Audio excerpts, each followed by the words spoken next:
Hi, everybody, and welcome to the Monday edition of Moohead Radio. I'm your host, a big and furry bovine. We're trying to get Hiram Boyd in here to join us for the program, but we're having internet connectivity problems. And look, this is all, new stuff, Google Hangouts, and I really don't know, with the Trump administration looming, whether they allow African Americans to use Google Hangouts. So what can I tell you? How's everybody doing out there today? Hiram's going to keep trying throughout the course of the program to try to get in. And we were able to kind of hear him, but it was kind of, the audio was muffled. And, with the pearls of wisdom he throws out, I'm sure you want to hear every single one of them. Well, today, what we have going for us is Browns talk. And I know I have been really deferring on this. And if you're wondering, why does the video look a little different? I'm using a different camera today. I'm using the basic laptop camera, the Logitech camera, as opposed to my high definition one. The idea being to kind of see exactly what looks like what in the finished product. I'm always experimenting because I'm that kind of cow. I can't just keep deferring forever. And I can't continue to not talk Cleveland Browns as much as I really don't give a flying fuck about the Cleveland Browns. I do feel for the players and the situation that they're in. And every so often, you just got to do what you got to do. You take one for the team. We'll also be talking a little bit about the Cleveland Cavaliers and their stirring victory over the Philadelphia 76ers. And who looked good and who didn't.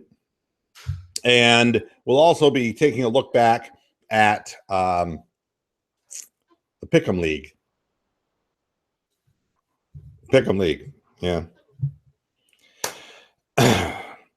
Before we get going into the meat of the program, the original woman hated by Republicans, Janet Reno, is dead at the age of 78, much to the chagrin of Republicans who made her life miserable while she was alive. She passed away from Parkinson's disease at the age of 78. The original whipping boy of the Republican Party, proving in years past that they never liked women in the first place. Janet Reno, dead at 78. May she rest in peace, away from all of the demagogues. Now, back to our regularly scheduled program. Hugh Jackson had a press conference today. Don't you love these, where he goes up and says everything that you could possibly think of that is wrong, he says it. I just want to make sure this is broadcasting okay, and it is. Good. First of all, Hugh Jackson's press conference, he said a couple of things that were truly objectionable in my mind. And you know which one is the most, but I'm not going to get to that first. The first thing that is upsetting, I'm going to read some of this stuff to you, and then we can just kind of go over it. On improving our tackling, we can't go tackle in practice. We're not going to put anybody in harm's way. Now, that is what I call really funny, because that's what you do for a living, is you put people in harm's way. You put Cody Kessler in harm's way. Anybody who stands behind Spencer Drango is in harm's way, not to mention Cam Irving. We can obviously, on the videotape, really do a great job of pointing out the right angles, how to make sure we are seeing our keys so we can get there better, cleaner, and faster. As far as the tackling, there are a lot of teams in the NFL that miss tackles. This is what we really want to hear in Cleveland, isn't it? Lots of teams miss tackles. A lot of good teams are way ahead of where we are. We're not getting turnovers. We're not pressuring the quarterback. So those things, coupled with some tackles missed from time to time, looks really, really bad. And I'm not the first to deny that. There are some things that don't look very good, but we just have to keep working at it. This is tackling. That would be like me doing a program and having a stuttering problem. You just wouldn't do it. You would find someplace else to navigate your skills, but not at a football field when you don't know how to tackle. But you see, I'm not so sure. I'm not so sure about this. They don't know how to tackle. I don't think they want to tackle. And we'll get into that in just a minute. Here's Hugh Jackson on not finding a single positive thing in week 9. It is tough, but at the same time, there were no positives from yesterday, but there have been some positives, so that has been the foundation. We take the positives that we can find, and we really build on those and make that something we rally to. Yesterday, there was not, as you just mentioned, anything to look at in a positive light. Our players are professionals, and they understand when they come in this building, we come in here to work each and every day, except game day. Except game day. That's the day that the Cleveland Browns do not come to play. Maybe in practice they come to play. I don't know what the coaches are seeing. All I can tell you is this. Every Sunday, they fucking suck. They blow. They're the worst thing I've ever seen in my life, and they don't even look remotely interested in what they're doing. Here's what he said about whether he's instructed defensive coordinator Ray Horton to be creative on defense. Would you suggest creativity to Forrest Gump? No, that's not what he said. But it might as well have said that. Ray is always searching for ways to do things differently and creatively. We understand that he has a lot of young guys over there. Blah, blah, blah, blah, blah, blah, blah, blah, blah, blah, blah, blah, blah. Excuses, excuses, excuses. Is Horton in danger of losing his job? This is the most egregious thing. No, and I say that with no question. I don't want to continue to get into these kinds of things. That is probably the last question I will take on any of our staff members about their jobs, because they're all going to be gone next year anyway if I want to keep my skin. Let's be honest about this too. Ray Horton shouldn't have a job in the NFL, let alone with, well, he doesn't. He's with the Cleveland Browns. So he's in the Bush leagues. Here's the problem, and I'm going to now get to the other thing that he said that really chapped me the wrong way. Were you able to find positives in Cody Kessler's play? There were some positives, but not enough. I think the biggest disappointment for me as the leader of our offense is that we have not been able to win. We have not found a way to score more points than the other team to win a game. Nigga, please. How in the hell can you score more points than the other team when you're giving up more points than any team in the NFL? Please. You're going to lay that at the feet of Cody Kessler? You couldn't score 36 points. Fuck you, rookie. And I'm going to take away your only good receiver if you keep fucking up like that. Yeah, right. Thank you so much for that.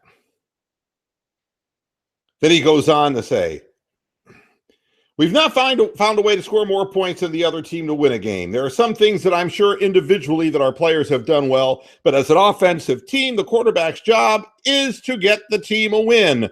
I've not done a good job getting that done for our guys, regardless of what the stat lines are. Until we get a win for this football team, the franchise, and the organization, it is not going to matter. Somebody explain to me how completing 70% of your passes and having an 104 quarterback rating translates to something bad when you're playing for a team that is the worst team in the NFL. Explain to me, like I'm a 6-year-old, why Cody Kessler isn't being decorated as one of the surprise good rookies in the league when he's putting his life and limb in jeopardy every time he goes out on the field. The guy suffered 2 concussions this year. He's getting beaten around like a rag doll. Sacked 4 more times yesterday. He's got nobody in front of him except Joe Thomas, who's probably snoozing through the season, regretting that he had loyalty to this lousy franchise. And on top of it, his starting center gets thrown out the first 2 minutes of the fucking game. And you're going to sit there and you're going to tell me, oh, no, he's not leading us to victory. No. He's not leading us to victory. How is he supposed to by himself? He has a rookie receiver in there who's only played a couple of games. He's got Terrell Pryor, who's not even a career receiver, and nothing else. So you're going to criticize the fact that he doesn't throw the long ball well. Well, until I see somebody open long, I'm not going to really fucking worry about it. The balls that he threw to Coleman, there was no separation. None whatsoever. Those plays had 0 chance of working. And the fact is, if you were protecting him like Dak Prescott was protected by the Dallas front line, it wouldn't have mattered. Cody Kessler would have picked them apart. But he doesn't get that kind of time. And he doesn't have good receivers. He's got nada. Nothing. Yet this is what, what Hugh Jackson is going to rest his hat on. Clarifying his statement after Sunday's game that the first place he was going to look would be the coaching staff, Hugh Jackson backtracked. Sounds like something, let's walk back that statement. Sounds like Rudy Giuliani, for Christ's sake. No, I didn't mean that I would be looking at the coaching staff like their jobs are in jeopardy. No, I meant I was going to shoot the shit with the guys and have some coffee and donuts. The thing I don't understand, and this is where I have a big problem when I hear this kind of a press conference. It is obvious to me, it's obvious to you and anybody who watched the game, that these players have no interest in playing for Ray Horton. Let me explain. If you look at Ibrahim Campbell or somebody like that, you say, well, the guy's not an NFL talent. He's not very good. You can take a look at Kindred. You can take a look at the guys and go, they wouldn't even be playing downs, important, meaningful downs anywhere else in the NFL. So you kind of, okay, I kind of understand that. But when Joe Hayden and Tramon Williams in the red zone have to cover Cole Beasley and Dez Bryant, and both men run at Dez Bryant, I'd say that they don't get what they're doing. But these are veterans. These are not no-talent people. Tramon Williams has never looked worse in his career. Joe Hayden has never looked worse in his career. Nobody looks good in this scheme. Nobody. Let's be honest about this. If it were like, well, the vets are making plays, it's the young guys who are screwing up. That's not the case. It's not the case at all. So Holmes lines up in the, in the neutral zone, and then Cooper does. All right. You can say, well, those are young, inexperienced guys. But when you leave guys wide open down the field, I understand Jamie Collins not covering Whitney. He didn't know what he was supposed to do on the play because he's only been in camp since Monday. He didn't know. But all these broken coverages, maybe you can explain it differently to me. But I guess the way I look at it is they're not interested. People who are not mentally sharp don't give a fuck. People who have pride in what they're doing at least pay attention to details. I'll give you an easy way of looking at it. If somebody was beaten by a step, you'd say he's a step slow, but at least he knew where the ball was going. At least he knew who he was supposed to be covering. We can't say that. There are balls being thrown to people where there's not somebody within 10, 15 yards of them. It just defies all logic and explanation. It's crazy. So I don't know. I don't know what to tell anybody except you have a revolution on your hands inside the Cleveland Browns defense. And if you don't fire Ray Horton, this is what you're going to get for 7 more games. Not only are you not going to win, you're not going to be competitive. And you can't hide it. So you're going to take the ball instead of letting the defense go out and deferring when you win the toss. And what difference does it make? Because the second Dallas got his hands on the ball, they went down the field and scored anyway. You can't hide this.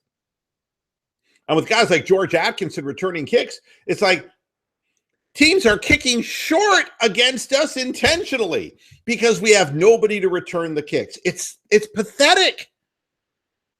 Can't you at least find somebody with speed who could run forward in one direction fast? I mean, if you were looking at this like I'm looking at it, you'd say, you couldn't do worse if you were really trying to lose. This is what you would do. You would find every bad player to play in the wrong position, like Cam Irving. Let's talk about him for a minute. I mean, look, what happened to Cam Irving happens to a lot of football players. It's part of the culture of a league of violence. So after a play, he gets knocked on his ass and the guy starts punching him in the face. And then you can't defend yourself because you get ejected. So both players got ejected. Do I blame Cam Irving for getting ejected? No, he fought back. That was the only time I saw a guy in our jerseys actually fucking fight back. And instead, Hugh's just going to rip him a new asshole, you know? It's really disappointing. You know, he let the team down. Blah, blah, blah. Well, what are you going to do when a guy's on top of you, 300 pounds, pounding you in the face? You're going to go to the teachings of Christ and turn the other cheek? That's not the stuff of which this game is made. And you know something? I didn't see anybody come to Cam Irving's defense. And this is the same complaint I had when Zydrunas Ilgauskas had his head cut open many, many years ago, and the other Cavs just stood around and accepted the fact that somebody had just split his skull. Where is the camaraderie? Where is the teamwork? If a guy knocks my guy down late and starts punching him in the face, I take him out from behind. I rail him in the knee and take him out permanently because that's where the game's headed. If you're allowed to sit there and punch a man who's on his back on the ground and he's not allowed to defend himself, then somebody else has to defend him. That's the way this kind of team sport works. And the more the NFL denies this, the more ridiculous the ratings are going to be. They're going down, and with damn good reason. None of this makes any sense whatsoever. I mean, would it have been any different if Cam Irving had played? No.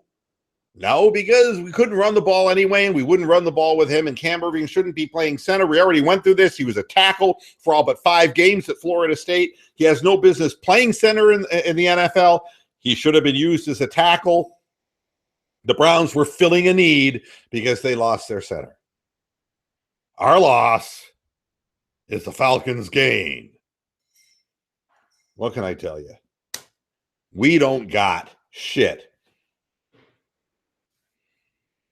Basically, everyone in the press walked away from the press conference thinking that, unbelievably enough, the guy who got dissed the most was Cody Kessler. So they asked him at the end of the press conference, is Josh McCown going to start Thursday based on your comments about Kessler? No, I wasn't saying that, Hugh Jackson said. I'm not going to play musical chairs with our quarterback. I made the decision to go with Cody, and that's what I'm going to do. All of them, Josh, Cody, or RG3, we have not gotten a win. I do not think any of us are excited about that. That is the quarterback's job, more so than anything, is to win games. The stat line is the stat line, but winning is truly what this is all about. McCown gave him 20 points, and it wasn't good enough for the defense. Come on! It isn't up to the quarterback to win. It's a team effort, Hugh. And this is where we get these offensive coordinators made head coaches who don't see the big picture. The big picture is a simple one. It's 11 men on offense, 11 men on defense, and they play together. You win some high-scoring games, you win some low-scoring games, but you win because you help one another out. It doesn't matter what quarterback starts for the Cleveland Browns. It doesn't matter that the Browns didn't get Dak Prescott instead of Cody Kessler because he'd have been injured 3 times already this year, and he wouldn't be the same circumstance. Carson Wentz has lost a bunch of games now, and nobody can possibly believe that Wentz would have won a single game with the Cleveland Browns. Hugh Jackson is wrong. It's because he looks at this as an offensive coordinator instead of as a head coach. And if he were acting like a head coach, he would fire Ray Horton immediately and get somebody out there who these players want to play for. And the message needs to be given to the players, I'm giving you this, and this is what you're going to give me. You're going to give me full effort. And if I see any of you lollygagging, you're gone. Because what difference does it make? 0-16 with you or with scab replacements? What difference does it make? Practice squad guys. There are lots of guys who want to have the chance to play in the NFL. Lots of guys dying for the opportunity to play in the NFL. If you don't want to play and you want to give somebody else a chance, go for it. Keep lollygagging and screwing around out there. To me, It's nauseating to me. Take charge. Somebody take charge. You know, I'm putting a link in here for you, Amsterdam, if you want to jump into the show. Nobody is here today. Everybody, once they saw that I was talking Browns on a Monday, completely empty. There with the tumbling tumbleweeds. We got tumbleweeds blowing through the chat room because the subject we're talking about are the Cleveland Browns. Did you see the stands when the second half began? Second verse, same as the first. This is the way I look at it. We don't do anything in the second half of any game, so the fans said, I'm not going to stick around here, and they walked away. The place was empty except for Dallas fans. Sound familiar, Indians fans? 24 minutes past the hour of 6. You've got it. Tune to Moohead Radio on a Monday, the pathetic aftermath of a team that doesn't even belong in the NFL. I keep telling people the league has to jump in. The league has to do for the Browns what the NBA did for the Cavs back in Ted Stepien days. The only way they're going to make this franchise viable, and look, this is a business, folks. Honest to God, football is a business. Don't be thinking that it's a sport. It's a business. And if you want to keep business healthy, the best way to do it is to keep your franchises healthy. And that doesn't mean thinking of moving a team to London or getting a new team in London or allowing the Raiders to move for the 35th time. That's not what we're talking about. There has to be parity and there has to be competitive levels of games. You shouldn't be able to predict the winner 80% of the time. It should not be that way. All of these ridiculous rules they've thrown that have made the game viewership drop like a rock. And if you don't believe me saying that football's in deep shit, perhaps you want to hear the latest statistics about viewership of the games so that, I mean, if I were the commissioner of this league, I'd be looking at this saying, man, this is really fucked up. This was America's game until we started tampering with it. You're not allowed to celebrate good plays anymore. You're not allowed to obstruct certain receivers when they're in the air. The game's fatal. Its average participant dies at the age of 57, but God forbid you can't hit a defenseless receiver when he's running across the middle of the field. You know, there was a great saying. You can't have Falstaff and have him thin. That is the way of the world. If you're playing a violent sport, you're going to have violent collisions. And to try to legislate these collisions out of the game takes the excitement and the unpredictability out of the game. As much as I hate it, you know I'm not a proponent of football. It would be like if you said, you know, people go to a racing, you know, like an Indianapolis 500 to see who wins the race. It doesn't matter how fast they go. Are you fucking kidding me? What if you legislated speed out of car racing? What would you wind up with? Today's NFL.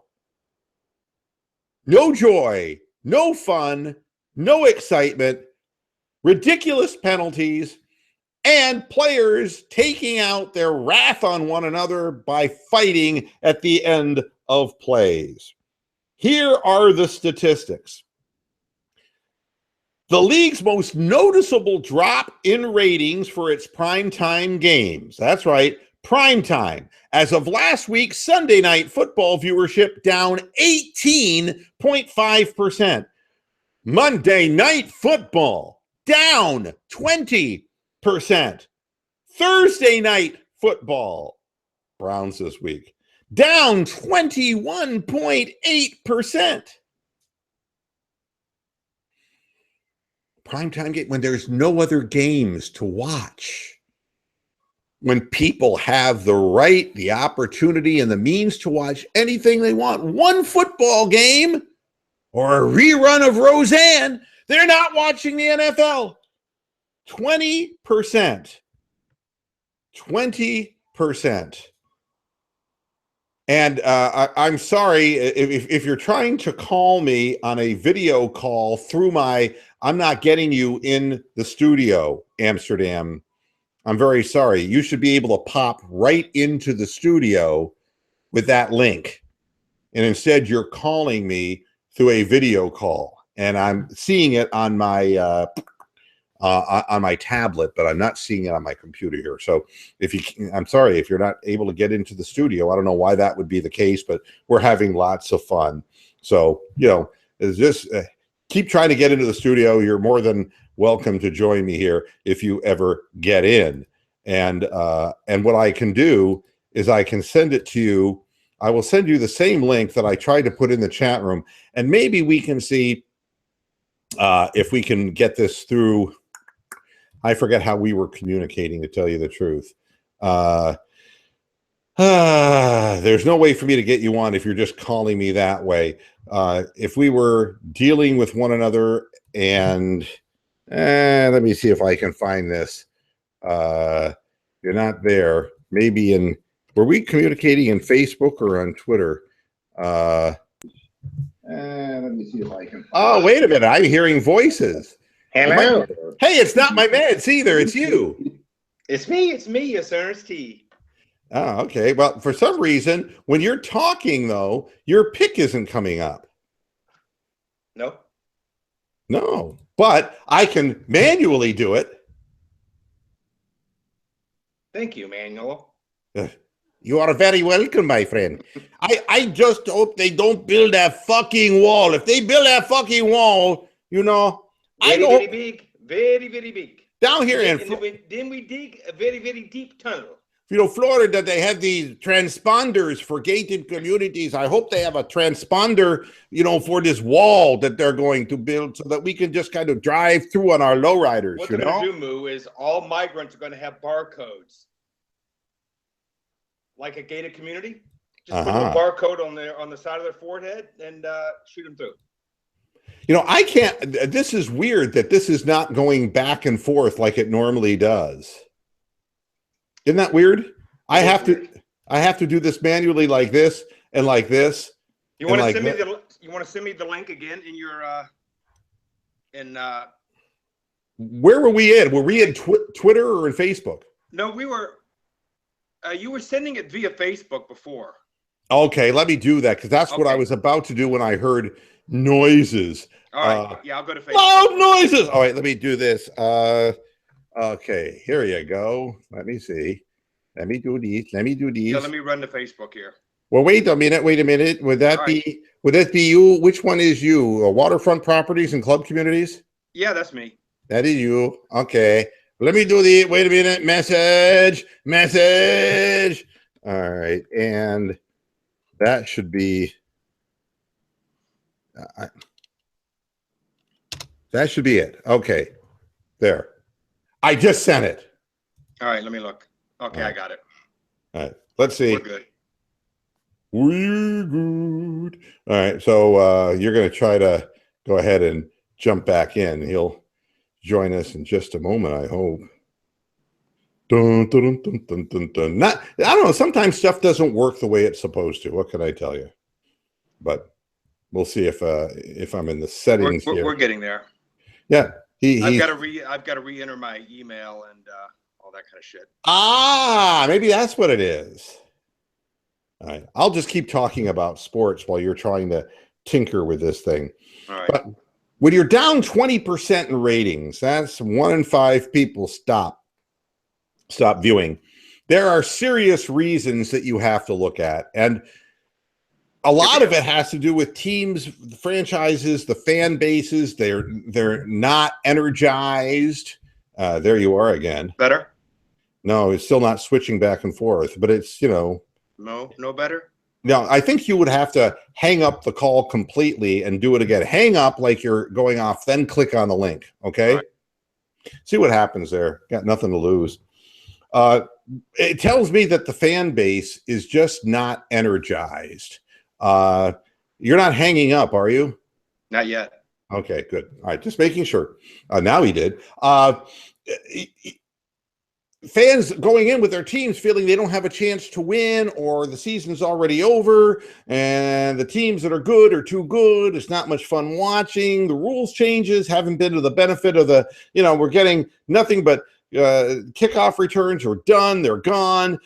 You kick through the end zone. You start at the 25. The big play has been taken away by and large. The exciting broken field running has been taken away.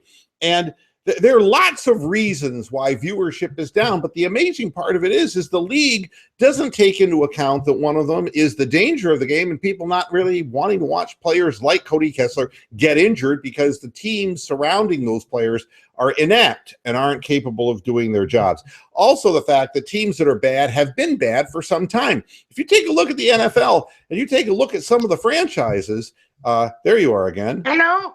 Yeah, for some reason, Hangouts is not going to work for us. No, but that sucks. I've tried every angle. Yeah, but it's all right. I'll just manually kick you in and out. I went into Safari on the iPhone and then pulled up your link on there and then clicked on your hypertext on there and it didn't open. And then I closed out of that and tried Messenger from Facebook, which worked before. I don't know. Yeah, well, it could be a little glitch.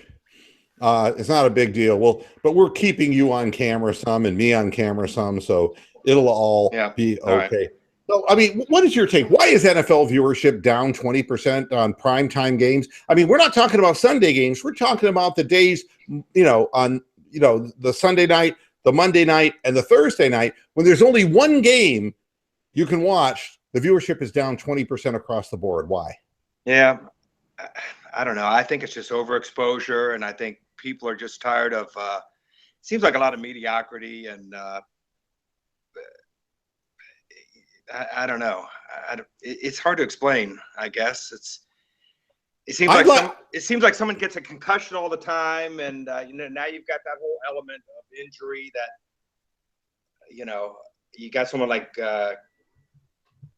Cameron with Miami, who we had, which I used to think he could get a concussion by putting his helmet on, but I guess he's another victim.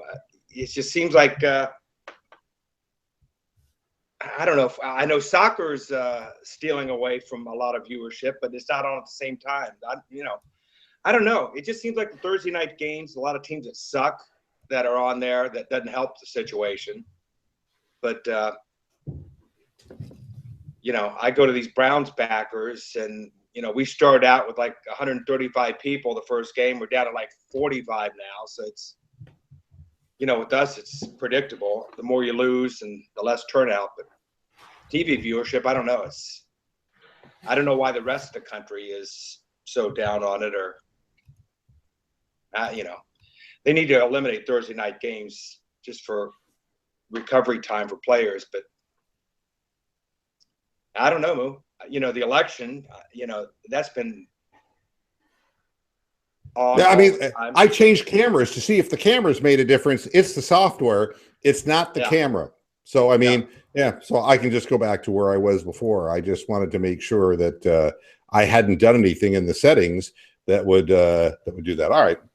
Fair. Yeah, you look like you that nice Kelly green background of yours. Yeah, oh yeah, the top of the morning to you. Yeah. Big Celtics fan. I'd like to tell you that as a Browns fan, we're just disinterested because our team stinks. But this is a 20% that goes across all fandom in the NFL. This isn't just Cleveland fans, which I'm sure the drop-off is more precipitous than the 20% that we're reporting. The truth of the matter is that this is a league-wide thing, and even if the Browns were a 500 team and going nowhere or slightly worse than 500, I would still feel the same way. I walked out at halftime and went golfing. I've never done that before, but the last 2 weeks I've decided, hey, the golf course is wide open on Sunday afternoon. I might as well have some fun instead of, watching a game that I'm really not interested in. Oddly enough, so did Ray Horton. Yeah, but the whole team did. They were basically, they weren't even spectators. It was an embarrassment. And he's horrible, like you were saying. I missed out on that whole chat about him.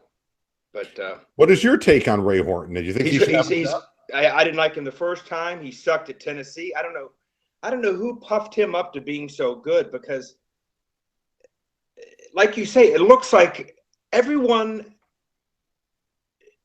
is out of place, and even the best players look bad under him. I don't know what it is. It's just, how did he get a reputation of being so good? Who in the fuck was he with prior to us when we had him the first time? I see. I don't know enough about Ray Horton, except he was with the Miami, Cardinals, wasn't he? No, Cardinals. No, Cardinals, Arizona. Yeah, those cornrows are just too tight. I don't know if he's got no brain circulation. He has, I used to think Jim O'Neill made no halftime changes, but this douchebag doesn't even make a change after the first series. He's out of control.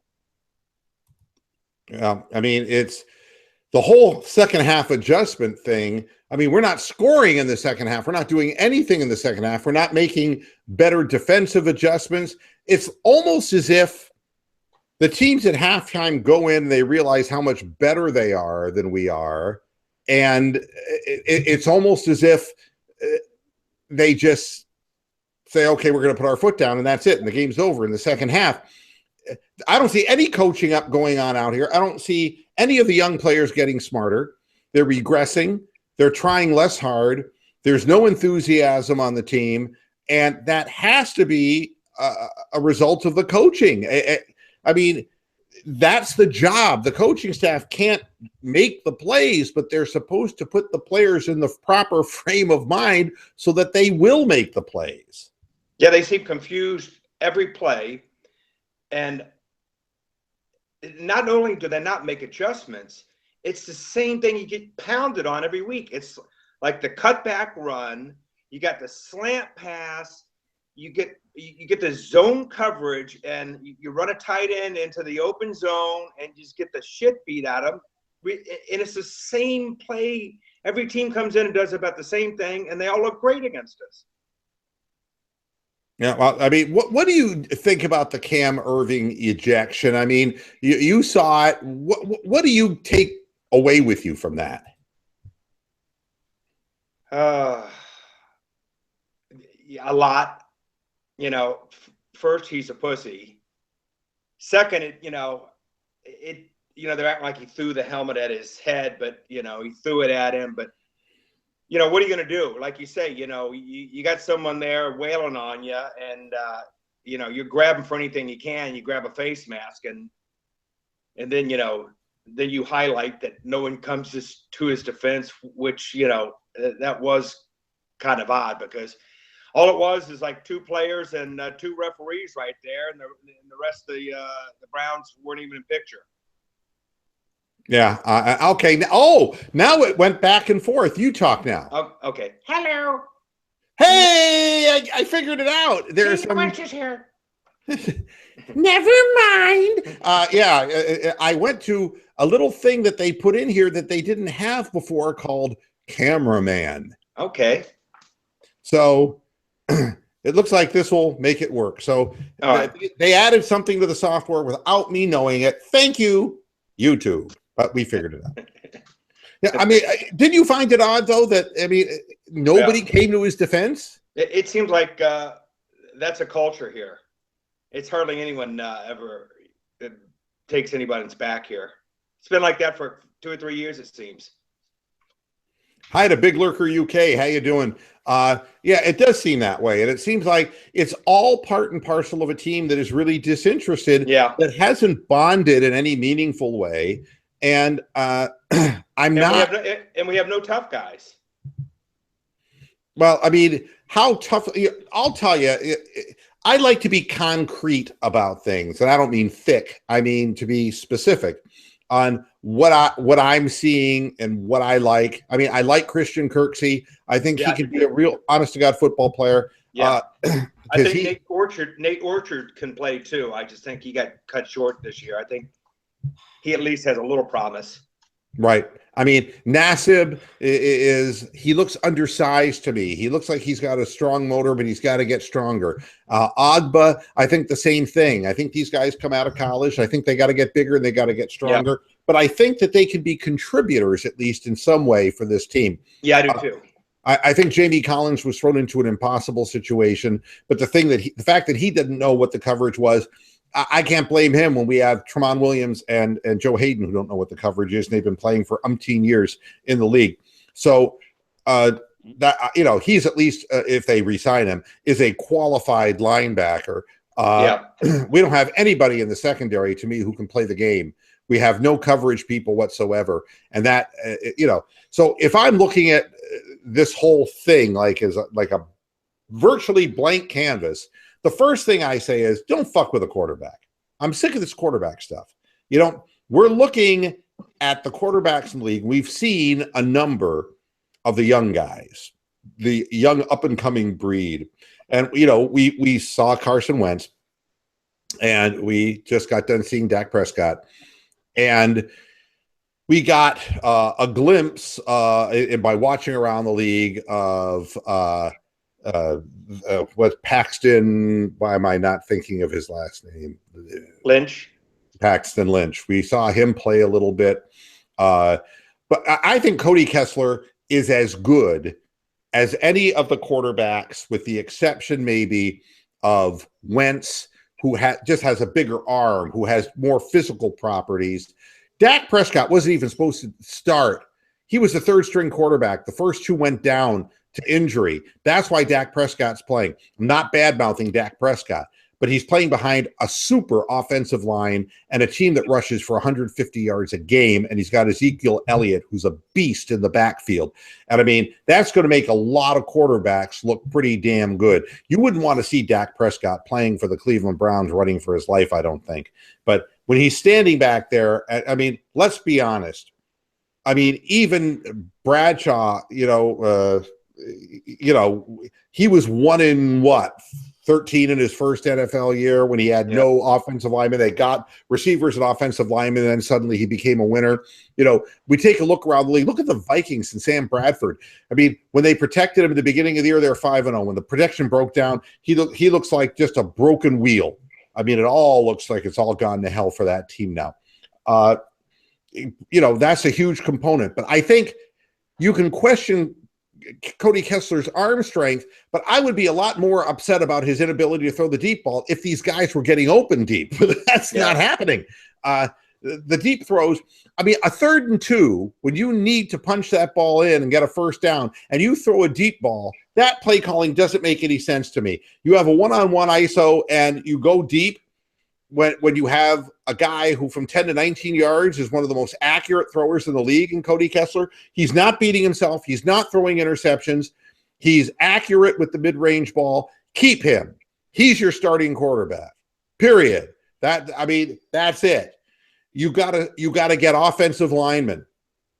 Your draft has to be offensive linemen, additional receivers that you can get lower down in the draft, and you've got to come up with some help on your defensive line. That's it. Yeah, both lines. That's where it comes from. And so if you get 4 wins next year, it's 4 better than you're going to get this year. But don't sweat the quarterback thing. That's the least of your problems. You just have such a deficit of talent on the field. You've got to protect the quarterback. I get sick of hearing Hugh Jackson say, well, I got to see whether this kid is going to be the quarterback of the future. How in the fuck would you know if what's in front of him is a swinging gate? How would we know that? Yeah, it might be a blessing. You'll get to see some of these guys. I think what I've seen is I think Drango may pan out. And what will happen is Batonio will come back, and maybe you could slide Drango over to right guard. Then you got to get a center, and you got to get a right tackle. And maybe, you got to look, a draft after this to replace Joe Thomas. But at this point, I would just ride it out with Joe and let Joe finish.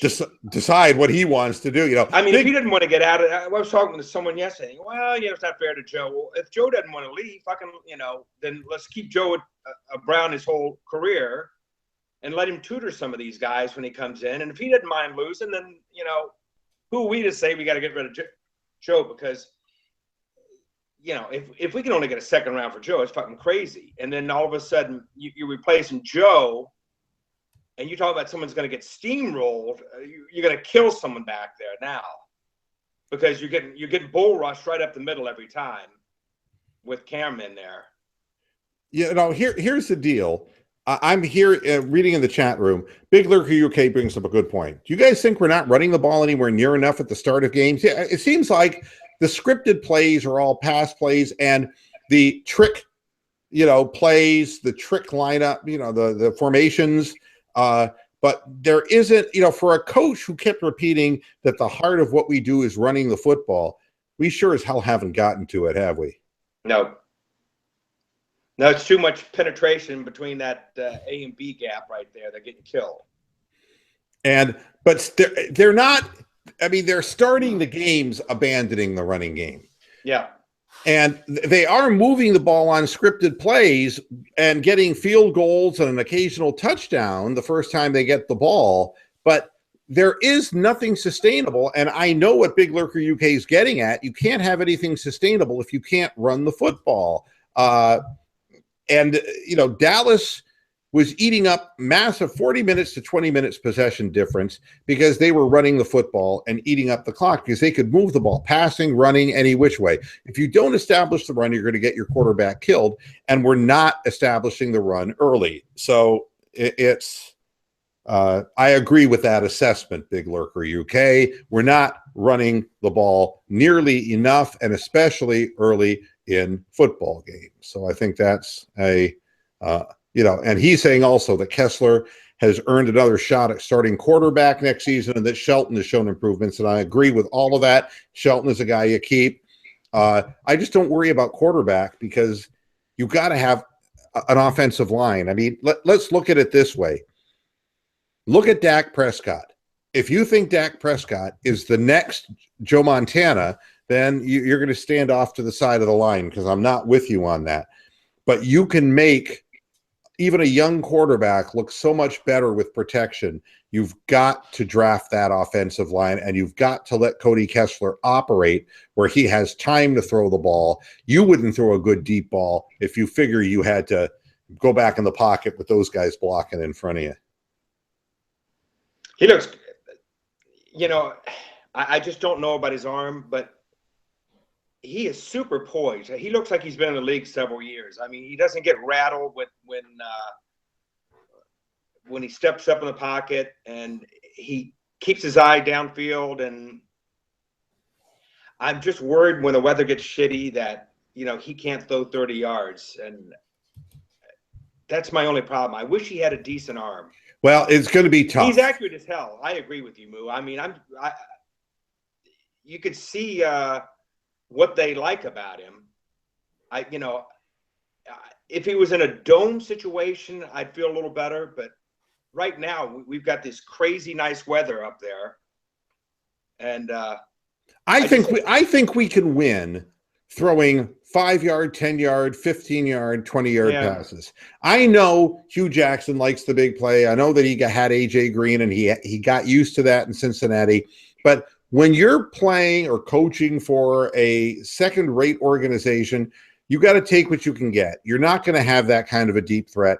You're not going to have that big play capability. You don't have a punt returner or a kick returner who can make a big play. You don't have a defensive secondary guy who can swipe a pass and make a big play. You don't have anybody who can strip people of the ball and make a big play. We're not built for big play. You've got to control the football, and you've got to let the quarterback do what he can. Now, are they going to compact the field? Yes, they are. But if we get more speed downfield and better young receivers and get rid of some of these other people who are not contributing, or give somebody a chance like Rashard Higgins and these people to contribute rather than worrying about Andrew Hawkins all the time because he's your friend from the Cincinnati days, give somebody else an opportunity. Maybe you can start figuring out how to get guys down the field. And it can't be Ricardo Lewis because he can't catch the football. You got to have guys who, if they run patterns, can catch footballs. Yep. That's about it.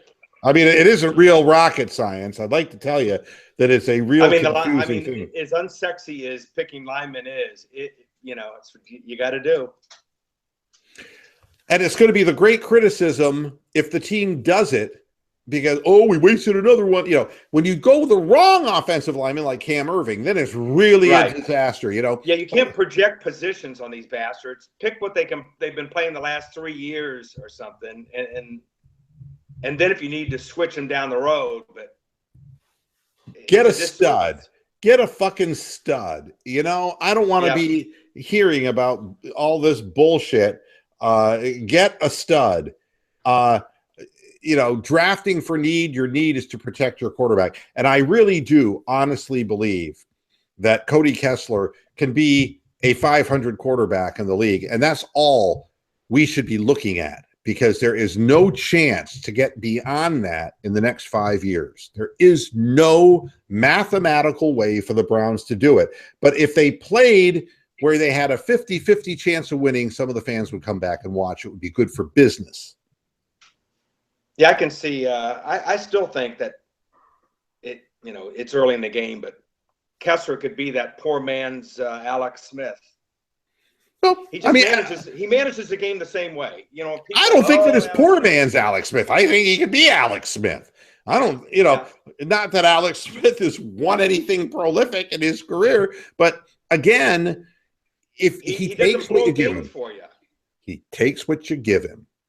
And it isn't going to be big plays down the field. We don't have anybody capable of making those big plays. And the one guy we do, they're going to be double teaming all the time. And Terrell Pryor needs help.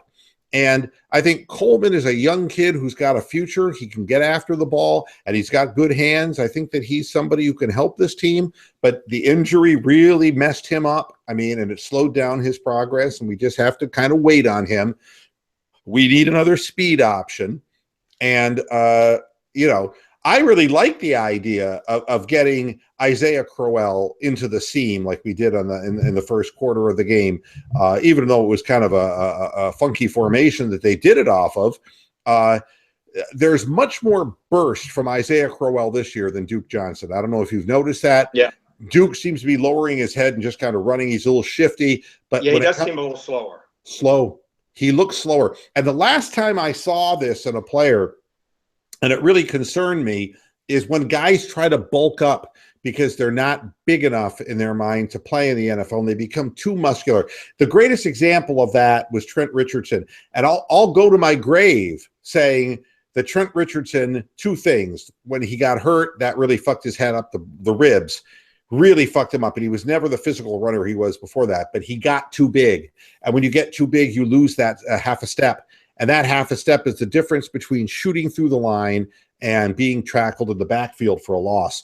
And I am wondering if Duke Johnson bulked up too much because he looks slow. Punt returns, he's not.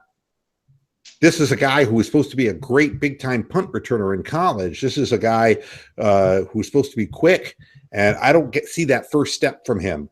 Who he looks like to me is Obayana. Remember him? Yeah. Yeah, a guy who catches balls out of the backfield that is shifty. That's not what we thought we were getting in Duke Johnson. So I don't know if he's got ankle problems or, like you say, he's just got bulked up and lost a couple tenths on that 40. But it sure looks like his 0 to 60. His 0 to 60 doesn't look like it's real good. To go to the NFL picks league that we're doing, Wiley Fox is in first with 81, Gmo in second, tied with Big Dog at 80, Wabel at 79, Allen Arbus at 78, KB and Corpus 78, Pure Rage at 78, Johnny LaRue at 78, and Mr. Moohead at 76. So I'm back to 5 behind. It could be worse. The games are always kind of surprising. You look around the league and you say, what games surprised you? Which games, didn't surprise you?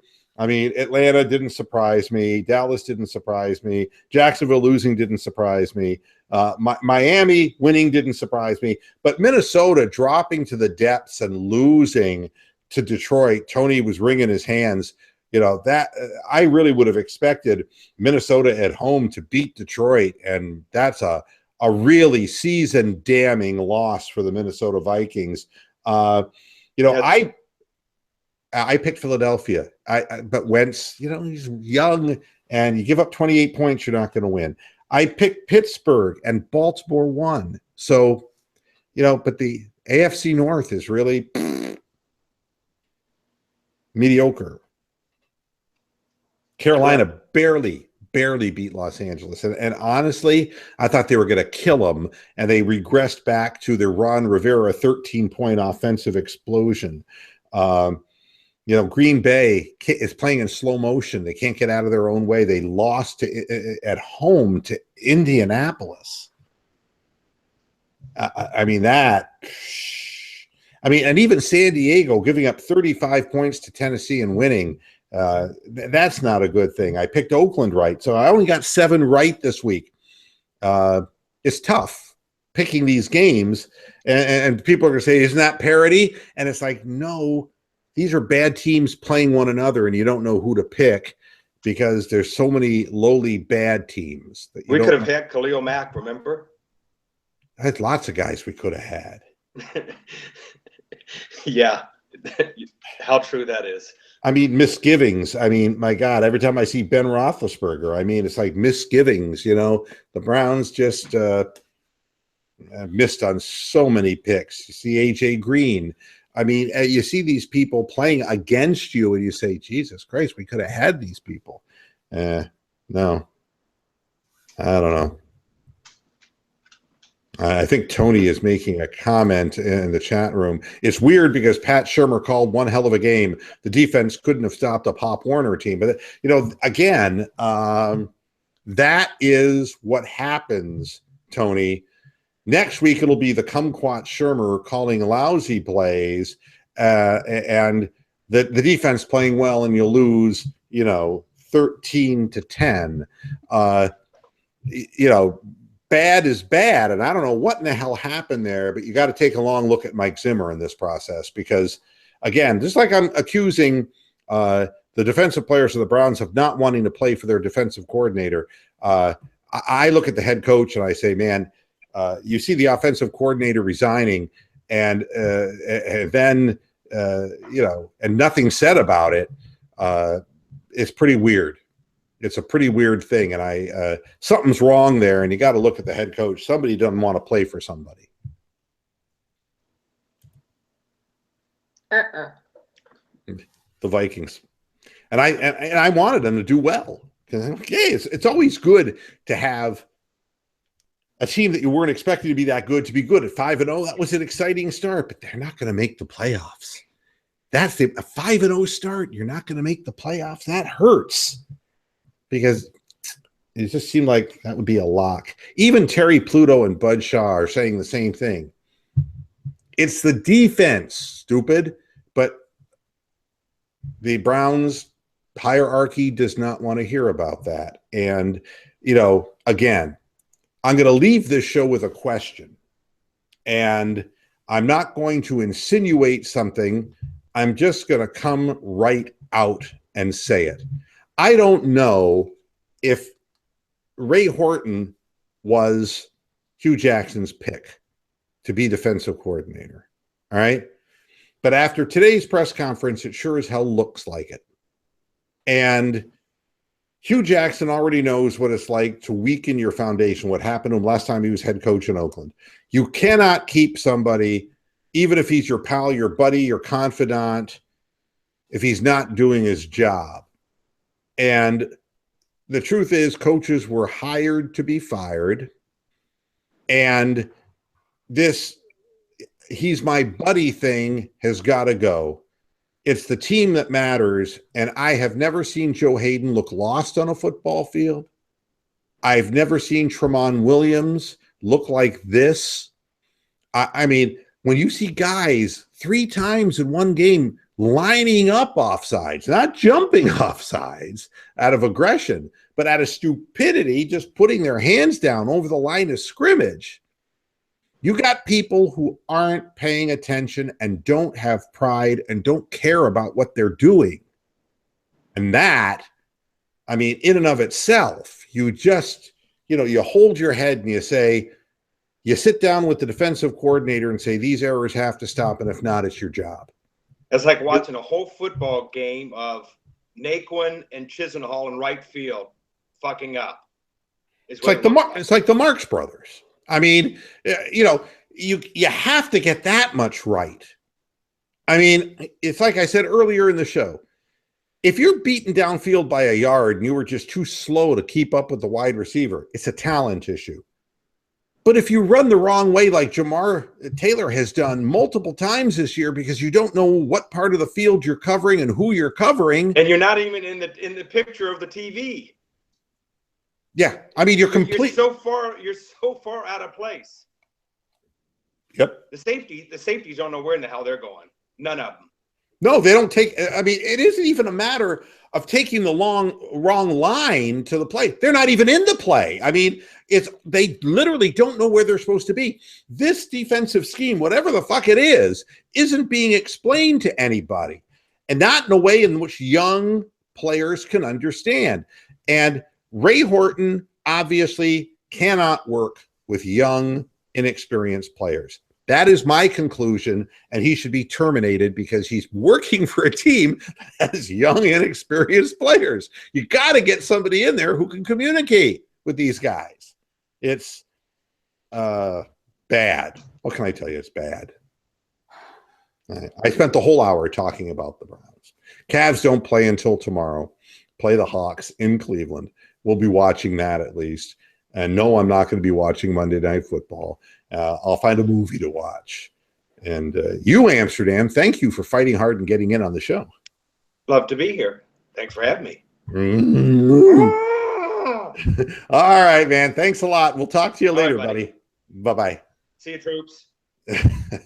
All right, everybody, and thanks for tuning into this edition of Moohead Radio. Back again on Wednesday, where we'll talk about whatever the hell there is to talk about. Until then, hasta la vista, Pasture Heads. Good night.